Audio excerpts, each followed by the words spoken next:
नर्मदे हर. हा सूर्य इकडं आणि इकडं नर्मदा. इकडून नर्मदा उत्तर वाहिनी झालेली आहे.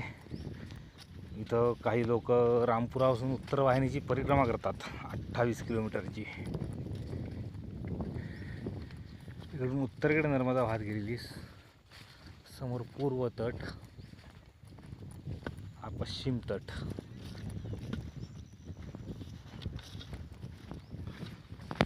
नर्मदे हर. जगदंबे. हा विलोभनीय असं नर्मदा मायेचं दृश्य.